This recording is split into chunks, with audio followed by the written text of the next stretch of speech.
In 1591, Diana is transfixed as she tries to work out what the book is telling her. Matthew worries over the book's power.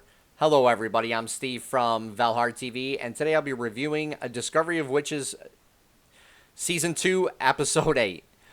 We start out in 1591, as Diana is obsessed with reading the Book of Life. We really see the toil it's taking on her as well. As she can't read the book, so it's really, getting to her. We see that she doesn't really look that healthy, and Matthew comes in, and he's worried about her. He actually has to take the book away from her to convince her to go downstairs to get something to eat, because she's extremely obsessed with it, because the book won't allow her to really read it, and she can't understand why. So she's really trying to figure that out, and it's not working. So Matthew really has to kind of step in for this. And I really do like that, because it shows now that they're mated, they're basically married, that they do care about each other. And Matthew is really worried about her. He, in the last episode, he tells her that the book seems more like a book of death. So that really kind of comes back in the ending of this episode as well. But we do cut to present day, where we see Peter Knox is at the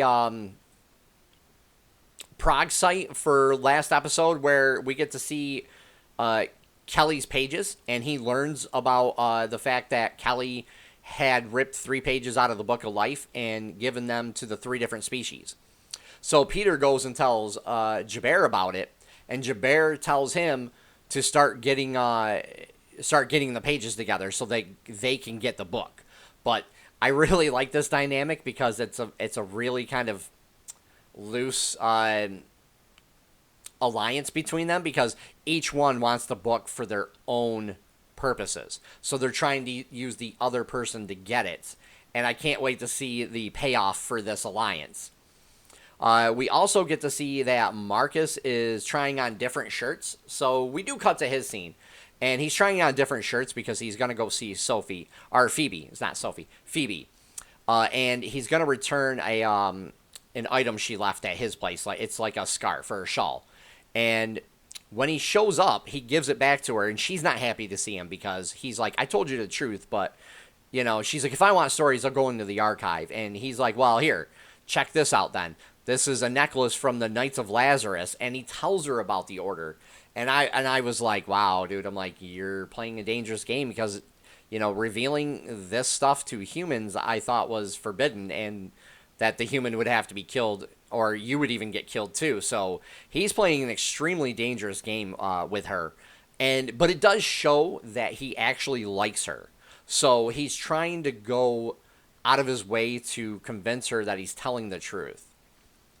And then we end up cutting to Marcus and Sophie's boyfriend talking, and Sophie comes downstairs, and she's like, the baby's coming, and they're like, well, it's not due for weeks, and she's like, it's coming.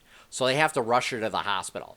So then she ends up giving birth to a baby boy, which I thought was really cool, because it really, this part ends up confirming a little bit later on in the episode, what the baby is, because of what Sophie is as well. So it's very interesting. And we end up cutting to Emily and Sarah. Now, Emily, of course, has been trying to do a summoning ritual to talk to Diana's mom. And Sarah is completely against it, because it's higher magic, and they're not really good at it. That's the impression I got. But apparently it's also very addicting, and it pulls you in. And she's very worried about Emily getting sucked into this, because with this summoning ritual, you can summon just about anything. And it's, she feels like it's going to be like an evil spirit trying to manipulate her to come into this world. So I thought that was really touching and everything, because it really shows just how much Sarah and Emily care about each other. And but it's also showing how Emily wants to help Diana out, and she's willing to go that distance to do it. And at first, Sarah is against it, but then she does help out.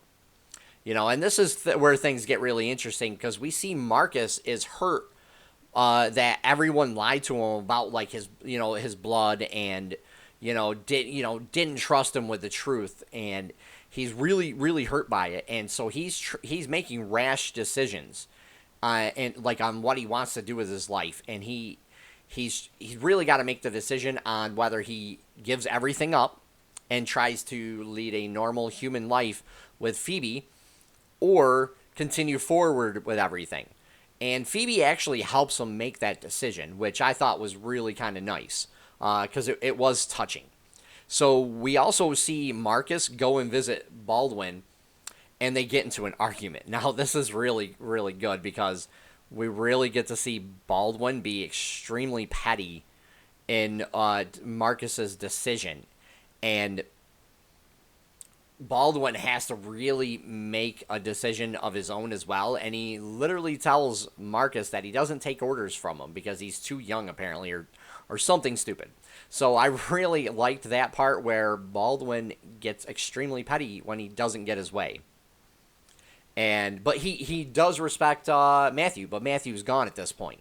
So the episode does end with Diana having a strange dream about a tree, and she wakes up and she doesn't feel right because of the dream. And it's a good cliffhanger. It's a great cliffhanger, in fact.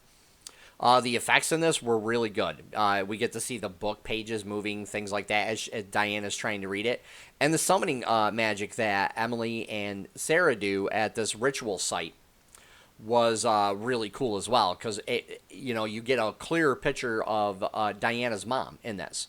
So the summoning ritual started to work until Sarah ended up kind of interrupting it.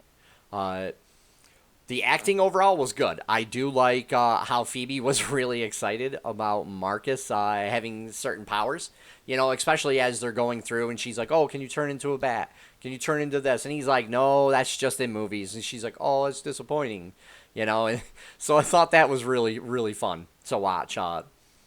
This episode, honestly, was really all about danger. We see Marcus telling Phoebe about the world that he lives in and that he comes from, basically, with the different species. And that's very dangerous for them both, to be honest with you. Like, he shouldn't be telling her this because she's human. Humans aren't supposed to know about creatures nowadays.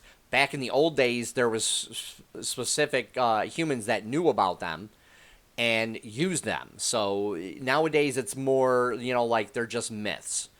And we see that's really dangerous, but we also get to see that the scheming everyone is doing has consequences to it, and they're starting to pay off, especially when Baldwin tells Jabber something, and then Jabber goes and tells Peter Knox about it, and really Baldwin's doing it because he's being petty against Marcus and the decision that Marcus made. So I really like that whole dynamic because we're really starting to see things pick up in the present day as well. And I'm wondering, because there's only, I believe, 2 episodes left, what Diana and Matthew are going to end up doing. I would honestly give this an 8.5 easily out of 10. This is, again, a little slower. I do like the episodes where we get to see Diana and Matthew, and especially her learning her magic. But this was still a good episode. If you guys like what I do, please hit the like button and also subscribe, as I'll be doing more content each week. And leave a comment down below. Let me know what you thought about this episode. Take care for now, everybody.